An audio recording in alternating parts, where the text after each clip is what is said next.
สวัสดีค่ะกลับมาเจอกับดาในช่องดารูเล็ตนะคะวันนี้เราก็จะมาแต่งหน้าโทนสีแดงกันจะออกมาเป็นยังไงก็ไปดูวิธีแต่งกันเลยค่ะขั้นแรกนะคะเราก็จะมาลงสกินแคร์กันก่อนนิดนึงนะคะจะใช้เป็นของ Cathy Doll Ready to White Boosting Cream นะคะตัวนี้ก็จะช่วยทำให้ผิวดูกระจ่างใสขึ้นนะคะแล้วก็ช่วยเบลอรูขุมขนด้วยค่ะทาให้ทั่วใบหน้าเลยนะคะ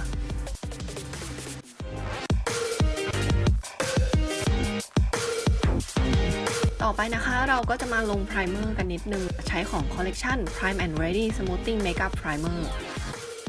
ก็จะทาลงบริเวณที่มีรูขุมขนค่อนข้างกว้างและเห็นได้ชัดนะคะ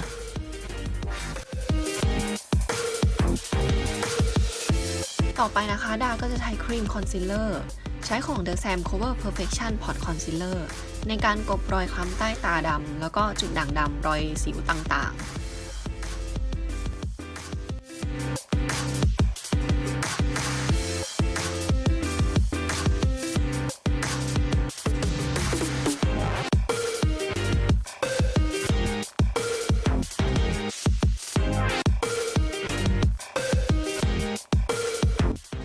ต่อไปก็จะใช้รองพื้นของ Maybelline New York Fit Me Matte Flawless Liquid Foundation โดยทาง Maybelline นะคะเขาก็ได้ทำแบบเป็นซองมาขายในเซเว่นแล้ว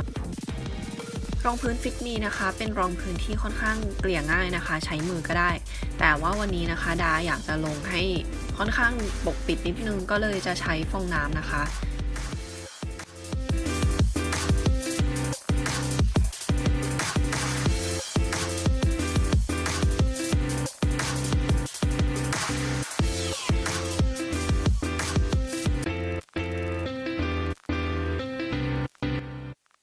ดาก็จะเพิ่มอีกเลเยอร์หนึ่งนะคะสำหรับในส่วนที่ต้องการการปกปิดเพิ่ม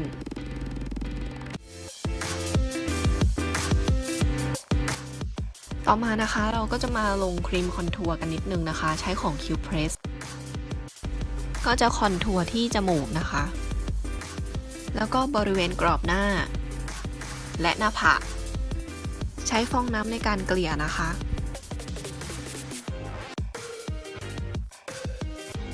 สำหรับการเกลี่ยคอนทัวร์ที่หน้าผากนะคะให้เกลี่ยเข้าไปในไรผมนะคะจะได้ดูไม่โป๊ะค่ะต่อไปเราจะใช้ด้านที่เป็นไฮไลท์นะคะก็จะมาไฮไลท์บริเวณใต้ตาสันจมูกกระจับริมฝีปากบริเวณคางโหนกคิ้วนะคะแล้วก็หน้าผากเนื้อของไฮไลท์สติ๊กตัวนี้ค่อนข้างแห้งนะคะดาก็จะนำสเปรย์นะคะไปฉีดบนฟองน้ำก่อนที่จะเบลนด์นะคะเพื่อที่เวลาเบลนด์ตัวเนื้อไฮไลท์จะได้ไม่เป็นคราบเสร็จแล้วดาก็จะมาเซตงานผิวนะคะด้วยแป้งก็จะใช้เป็นของ 4U2 Super Matte Loose Powder SPF 50 PA+++ดาก็จะใช้แปรงขนาดเล็กในการเซตแป้งลงบริเวณใต้ตาและขอบจมูกก่อนเพราะแปรงเซตแป้งอันใหญ่เข้าไม่ถึงนะคะต่อไปก็ใช้แปรงอันใหญ่เซตแป้งบริเวณที่เหลือนะคะ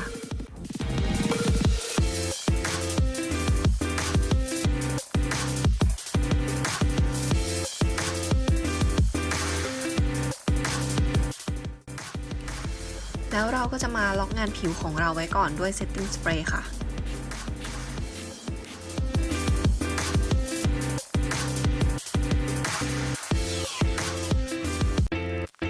มาเขียนคิ้วกันนะคะดาก็จะใช้ของ Sivanna Colors Eyebrow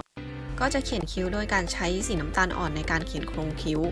และใช้สีน้ำตาลเข้มในการเติมให้เต็มนะคะ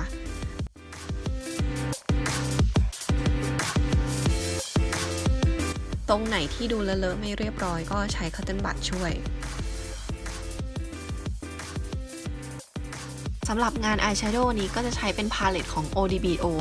เริ่มแรกก็จะใช้สีอ่อนๆในพาเลตในการทาเป็นเบสให้ทั่วเปลือกตาก่อน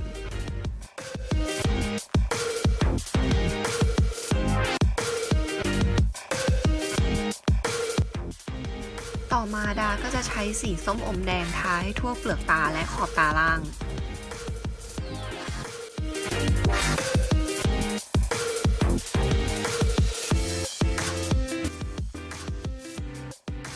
ใช้สีแดงเข้มทาบริเวณกลางเปลือกตาจนไปถึงหางตาเพื่อเพิ่มมิติ แล้วก็เบลนด์นะคะเพื่อให้สีดูกลมกลืนกันใช้สีแดงเข้มเมื่อกี้ทาเป็น drop shadow ด้วยนะคะดาจะใช้สีอ่อนในการเบลนด์อีกรอบนึงนะคะ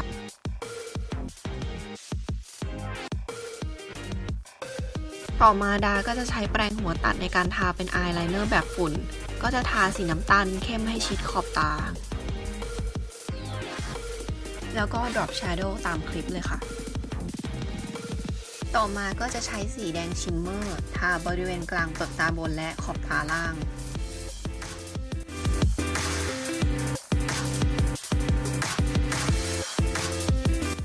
มาเขียนอายไลเนอร์กันนะคะก็จะใช้ของ Lifefort Paris High Precise Eye Pen ก็จะเขียนอายไลเนอร์ให้มีวิงออกมานิดนึงตามคลิปเลยค่ะ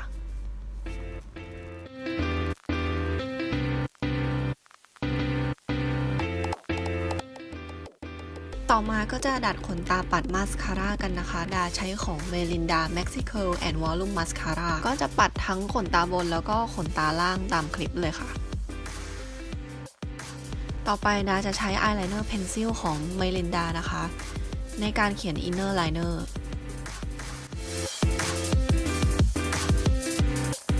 มาปัดแก้มกันต่อเลยนะดาใช้ของ The Sam สี RD04 เนื้อบลัชของ The Sam Pigment สีชัดเจนมากๆดาก็จะนำแปรงจิกพิกเมนต์มาวนบนหลังมือก่อนที่จะไปปัดแก้มนะคะ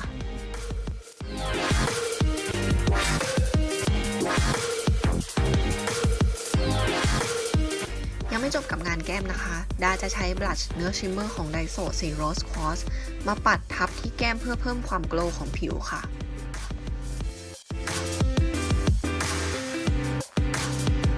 ต่อมาเราจะมาไฮไลท์กันนะคะใช้ของ Daiso สำหรับลุคนี้นะคะดาต้องการความโกลว์ของผิวด้วยก็เลยจะมาไฮไลท์บริเวณหน้าแก้มบริเวณหัวจมูกแล้วก็ดั้งนะคะแล้วก็บริเวณโหนกคิ้วก็หัวตาค่ะสำหรับงานปากลุคนี้ก็จะใช้ลิปของ For You To Kiss Me Harder สี Rock My Babe นะคะก็จะทาลิปลงบนริมฝีปากนะคะแล้วก็ใช้แปรงเขียนให้ได้รูปปากเสร็จแล้วเราก็เบลนด์นะคะให้เบลอ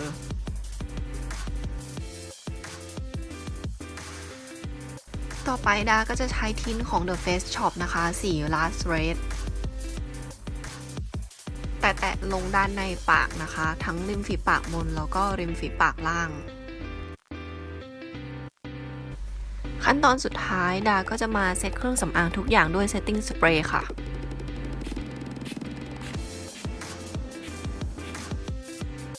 Finish Look ของ Retro Red Makeup นะคะวันนี้ก็เสร็จแล้ว